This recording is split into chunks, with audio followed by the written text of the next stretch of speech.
আসলে আমাদের এই আদাবর এলাকা নামা এলাকাটা অত্যন্ত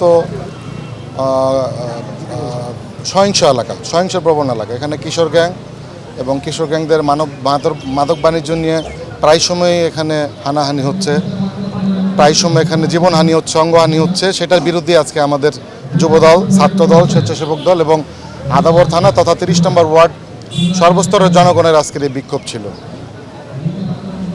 এবং আজকে ওপেন ডে আদাবর থানা কর্তৃক আয়োজিত, পুলিশ আয়োজিত ওপেন ডে। এই ওপেন ডে তো আজকে আমরা বক্তব্য রাখবো। সেখানে মূলত এই দুইটা বিষয়ই থাকবে: মাদক বাণিজ্য বন্ধ এবং কিশোর গ্যাংয়ের বিরুদ্ধে সর্বাত্মক প্রতিরোধ গড়ে তোলা।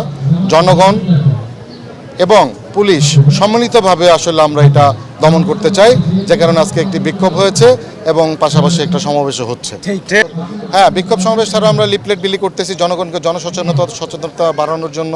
আইনশৃঙ্খলা বাহিনীর সাথে যোগাযোগ করার জন্য তাদের নাম্বার দিয়ে দিচ্ছি, ইভেন কি আমাদের নাম্বারও দিচ্ছি। আমাদের সাথে যোগাযোগ করলেও আমরা সাথে সাথে আইনশৃঙ্খলা বাহিনীকে সাথে নিয়ে এসে এই মাদক ব্যবসা এবং কিশোর গ্যাং, ভূমিদস্যু, চাঁদাবাজদের বিরুদ্ধে সমন্বিত একটি পদক্ষেপ নিতেছি। এবং এটা কন্টিনিউ হচ্ছে।